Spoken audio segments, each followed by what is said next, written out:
Amigos, seguimos con más y ahora sí estamos ya con nuestro invitado de hoy. Nos acompaña el señor, el ingeniero Franklin Arce de la Barra. Él es escritor y también investigador histórico con quien vamos a hablar hoy acerca un poco de toda la trayectoria, porque realmente él cuenta con más de 20 años de experiencia, más de 20 años que ha ido investigando, que ha ido escribiendo. Así que esto es de lo poco que usted va a poder ver porque hay más. A ver, le voy a leer un poquito de toda la trayectoria. Bueno, este es un resumen. A ver, Arce de la Barra estudió Ingeniería Mecánica en la Universidad Mayor de San Andrés en La Paz. Ha sido auxiliar de cátedra por exámenes de competencia de Termodinámica 1, Física Básica 2, Termodinámica 2, Refrigeración y Acondicionamiento de Aire, Máquinas Térmicas 2 y Controles Automáticos. Eso ha sido por 4 años. Por el mismo tiempo ha sido dirigente universitario de la Facultad de Ingeniería de la UMSA, prometiendo, dice, luego no volver a ejercer la docencia ni cargo público. ¿Así ha sido? Así fue. ¿Cómo está? Tardes. Buenas tardes, ingeniero. Buenas tardes. Ahora no sé si le digo ingeniero, le digo escritor. O Ninacoyuchik prefiero. ¿Qué quiere decir? A ver. Thermodynamics Engineer, es lo mismo. Ah. Quiero empezar. Mira, qué interesante. A ver, ¿cómo quiere empezar? Saludando a Ana Paula González, que es la secretaria de Prensa y Propaganda de la Sociedad de Escritores de Bolivia, recientemente formado. Y entonces es una iniciativa de justamente promocionar a los escritores de tal forma que el público en general nos conozca un poco, porque claro que sí. Leemos mucho de bibliografía extranjera, pero la nacional no conocemos a los nuestros. Eso estamos queriendo superar. Qué importante, ingeniero. Mire usted, más de 20 años que ha ido investigando y todo lo que investiga pues los ha plasmado, ¿no? ¿Cómo ha sido esa etapa para usted? Mire que decide también dejar en la U, ya no participar de la vida pública. ¿Así ha sido? Sí, justamente lo que vimos es de que cuando lo derrocaron al presidente Walter Guevara Arce, vino a la universidad, al Paraninfo Universitario de San Andrés, y nos dijo: nuestra revolución el 9 de abril ya se ha agotado. Nosotros estamos viejos, el MNR está viejo, hemos hecho nuestra revolución 9 de abril, pero se ha agotado. Ahora les toca a ustedes hacer su revolución. Piensen ustedes dónde van a llevar su familia, su país. Ustedes son la élite pensante de Bolivia. Y me tardé 35 años de hacer la tarea para la casa. Y justamente el documento que tenemos acá es la gran tesis de Pulacayo, que en 1946 la escribió Guillermo Lora, se aprobó en el Congreso de los Mineros allá en Pulacayo, y esta es la gran tesis de Pulacayo que todavía en las universidades se sigue discutiendo. El propio MAS es un partido dialéctico materialista, ¿no? O sea, es marxista en sus pretensiones, pero tiene errores este libro. Entonces no ha funcionado. Los rusos han matado 27 millones de rusos matados por rusos. Ese ha sido el resultado del experimento genocida de los zurdos, de eso que dice Milei, ¿no? Que yo no quiero decir acá en la televisión. Entonces, tiene esos errores, pero ¿dónde están esos errores? Justamente acá, en esta pequeña tesis de Tarata, tratamos de superar eso y encontramos en el Tiwanaku y en los incas una lógica tetraléctica que supera la lógica dialéctica aristotélica. No tenemos otra lógica en el mundo, ni los ingenieros, pero los abogados no entienden lógica, ellos hacen estupideces porque no saben lógica. Entonces, acá somos 4 ingenieros bolivianos que ya hace 40 años hemos encontrado la lógica tetraléctica. ¿Dónde? En Tiwanaku. O sea que la lógica tetraléctica es netamente boliviana, pero no la hemos entendido. Ni el rector de la universidad sabe todavía esa lógica. Y los niños del futuro tienen que saberla, porque es superior a la corriente griega, grecolatina. Nuestra cultura es grecolatina, y entonces los niños del futuro tienen que estudiar esto. Entonces estamos avanzando en eso, y en el calendario incaico podemos encontrar una sabiduría que lo deja chiquito a Einstein, a Riemann y a Gauss, el príncipe de las matemáticas. Imagínense lo que estoy diciendo. Entonces, en eso estamos investigando. Y hay 2 partidos políticos en Bolivia que se han fundado con esta ideología, que es nueva, pero la están tergiversando, todavía no la han entendido. Lo que falta, ¿no? Así es. ¿Cuál es? Este es otro de los libros que usted ha escrito. Sí. El Cipayo de Saber Latinoamericano. A ver, les hablaré de este libro que está agotado y don Werner Gutentag, de los amigos del libro, me prometió sacar, fue mi primer lector, Ya. el más grande editor de Bolivia, definitivamente del siglo XX. Entonces lo leyó el libro de tapa a tapa y me dijo, vamos a sacar una segunda edición en Argentina. Lamentablemente no vivió para cumplir su promesa. ¿Por qué somos pobres los latinos? Ahí Y dice, los por europeos? idiotas. Eso es lo que dice Vargas Llosa y su hijo. Entonces, Álvaro Vargas Llosa escribió un libro que fue un bestseller, se llama El Manual del Perfecto Idiota Latinoamericano, allá por la década del 87, el 80. Entonces, ese fue un bestseller en el mundo. Entonces, el criterio de ellos, los latinos, somos pobres por idiotas. Y yo no creo, ¿no? Entonces, por eso respondí esto. Gabriel Lavaque, un argentino, contestó a ese libro y escribió Autorretrato de 4 idiotas latinoamericanos. Y uno de los 4 idiotas latinoamericanos, en ese tiempo todavía no era, ahora es premio Nobel, peruano-español, ¿no? Entonces ha nacido en Perú, pero es español, o sea, es un cipayo. Entonces, ¿qué es un cipayo? A ver, Está cuéntenos. dedicado a ¿qué es un cipayo? Mucha gente no sabe. Un cipayo es un indio que odia a los indios y trabaja para los extranjeros. Entonces, en la India, justamente los cipayos eran indios de la India, allá en Asia. Hindú, dicen, hindú no es gentilicio, hindú es una religión. El gentilicio es indio. El indio es el que nació en la India, nosotros no somos indios, ¿no? Es decir, tihuanacotas, tabantinsuyanos, bolivianos, es decir, pero no somos indios. Es un error de los europeos que creyeron que llegaron a la India.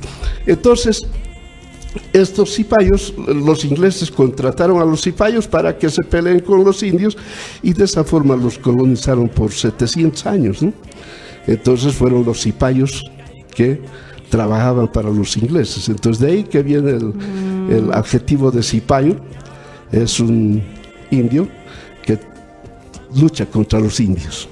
Y de eso tenemos Qué cualquier interesante, cantidad. ¿no? Ahora sí ya da ganas de leer el libro. Lamentablemente se ha agotado. Vamos a sacar una segunda edición. Mira cuánta falta hace a veces hasta el título que uno nos explique el escritor, ¿no? Porque a veces uno no lo entiende el título, la tapa y vemos, bueno, ¿qué será, no? Pero en realidad tiene su explicación y mira que suena tan bien. Sí, entonces el libro se agotó, fue exitoso y seguramente vamos a sacar una versión actualizada, porque los cipayos no se acaban, ¿no? O sea, se mueren unos y aparecen otros. Y la historia está llena de cipayos. Tenemos indios en el gobierno que odian a los indios, están peleando ahí en las carreteras hoy mismo, ¿no? Entonces, y no están, lo ha contextualizado muy bien. Y no perjudican a otra persona que a nosotros mismos. O sea, son indios que nos perjudican a los propios indios. Y como si se fijan en este libro, yo escribí, me han bautizado a mí con un nombre de gringo, tratando de disimular mis orígenes, ¿no? Franklin me llamo, nombre de gringo. Entonces me he desbautizado y ahora yo escribo como Ninanco Yuchig. Entonces no escribo ya como Franklin, me he desbautizado, porque en mi cara se ve que no soy gringo, no se nota lo indio que soy. Mira, cuán mestizo. importante es esta lógica manejarla, ¿no? Que un escritor, pues, también vea todo este tema, ¿no? Que a veces no es solo por poner el nombre. Claro. ¿no? Y Ninanco Yuchig, esa es otra curiosidad. No sabemos, usted seguro que nunca ha escuchado ese nombre, Ninanco Yuchig. Era el verdadero Inca. Huáscar y Atahualpa eran bastardos. El Inca nombrado por Huayna Cápac, aquí tenemos el puente Huayna Cápac, en la avenida Huayna Cápac, ahí por el río Rocha, ¿no? Es el puente Huayna Cápac. Él era el rey Inca, y nominó como su sucesor a Ninanco Yuchig. Huáscar y Atahualpa nunca fueron nombrados por su padre como su sucesor.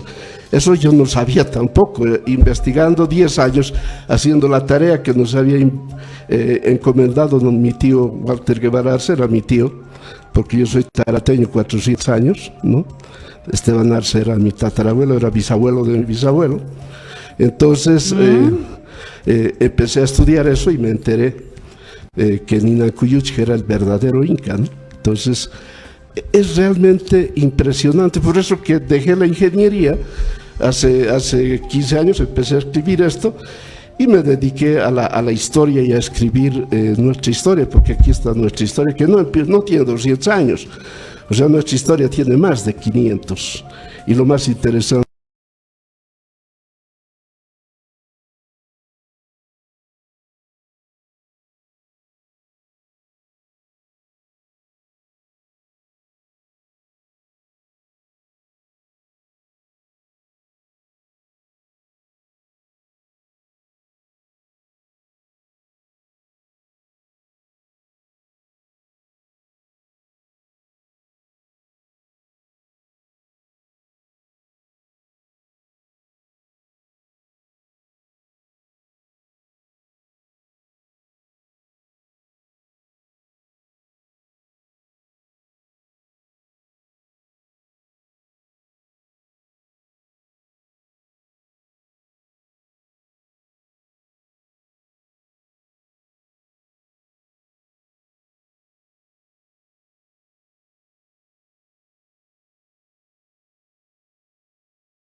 importante también, bueno, eso es con respecto a estos libros, ¿no? De la cual, bueno, no sé si usted me decía esto, ya no hay, la gente ya no puede adquirir, ahora que uno ya sabe de qué trata, no...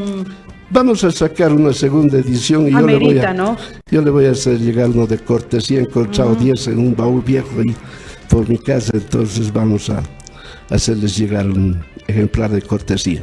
Perfecto. A ver, de esto también quería hablar porque va a haber este 17º encuentro, dice, internacional de escritores y artistas que va a ser este año, va a ser en octubre, pero algo que a mí me sorprende es que a usted le van a hacer un homenaje, justamente dice al ingeniero Franklin Arce de la Barra, ingeniero, escritor e investigador histórico.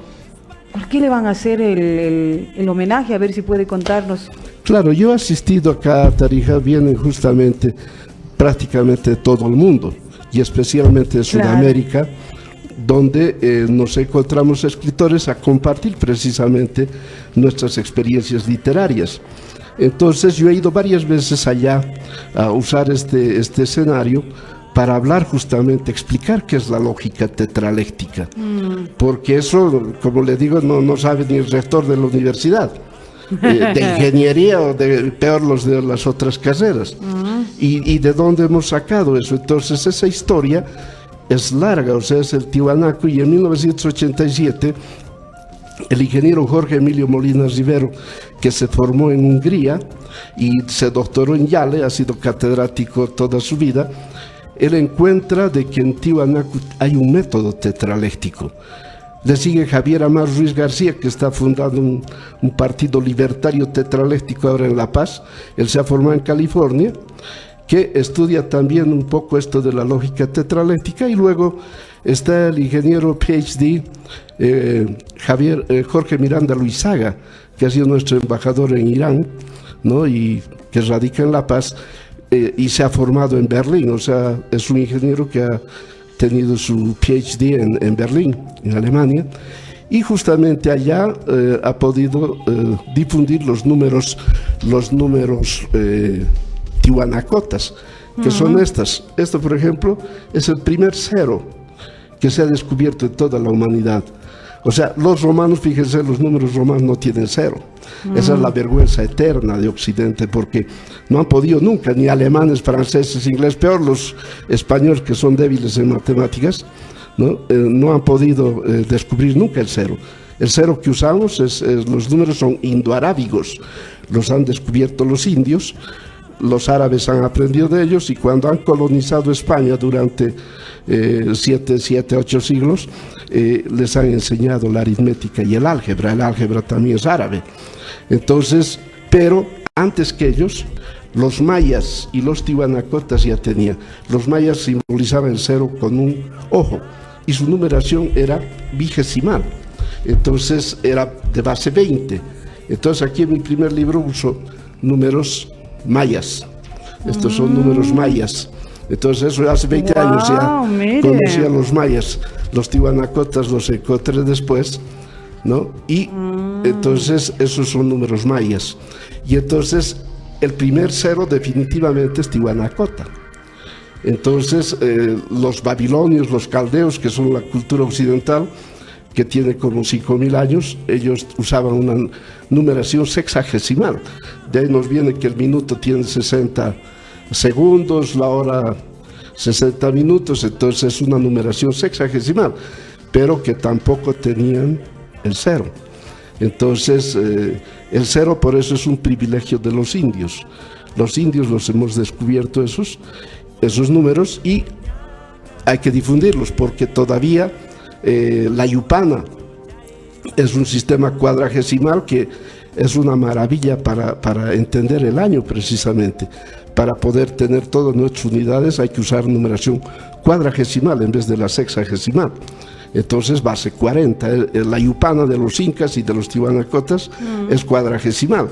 Entonces los niños deberían saber eso, en Bolivia especialmente, ¿no? Y en todo el mundo tienen que saberlo, porque es una numeración que tiene grandes ventajas respecto a la otra, la sexagesimal, que hay complicaciones. Y para entender esto sirve para la computación también, porque hay una lógica trivalente que Iván Guzmán de Rojas la estaba estudiando.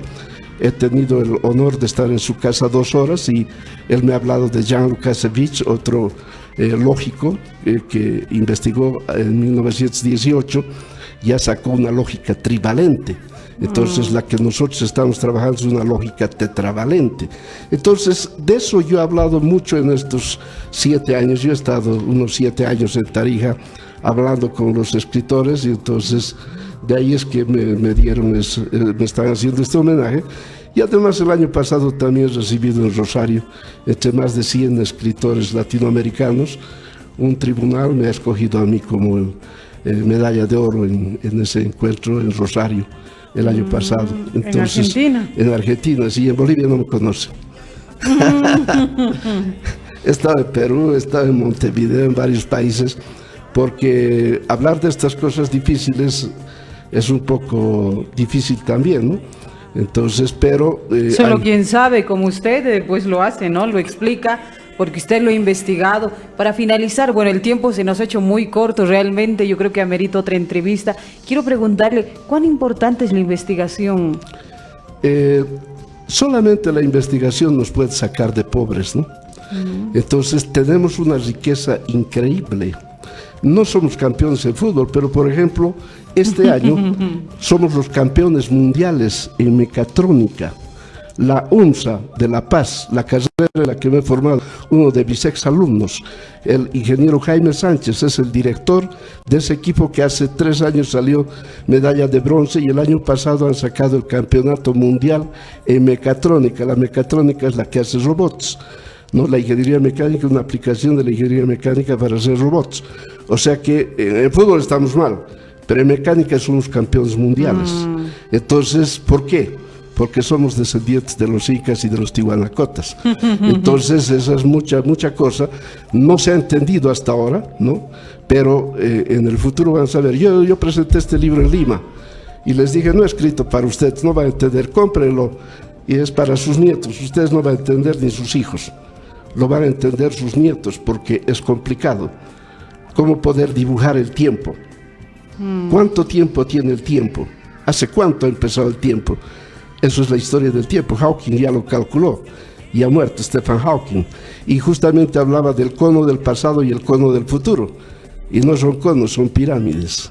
Entonces, pero porque son pirámides los incas ya sabían eso, entonces estamos estudiando a los incas y a los tihuanacotas. Bueno, falta mucho tiempo realmente para poder conocer y sobre todo aprender de usted, porque hay que decirlo así, porque realmente usted es un hombre muy inteligente, está lleno de sabiduría, porque investigado, está ahí constante y creo que de eso se trata, ¿no? Y que muchos jóvenes también de esta generación pues conozcan, ¿no?, lo que usted hace, porque creo que la educación, ¿cuándo va a cambiar? Cuando una persona se interese por investigar, ¿no?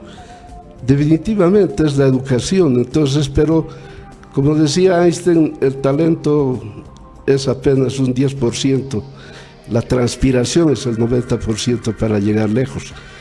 Yo tengo un equipo de gente con la que he trabajado ya muchos años, mis hijos, mis sobrinos, son tan inteligentes como yo, pero no trabajan más que yo. Entonces, ojalá trabajasen más, definitivamente fuesen mejor, ¿no? Tienen más medios.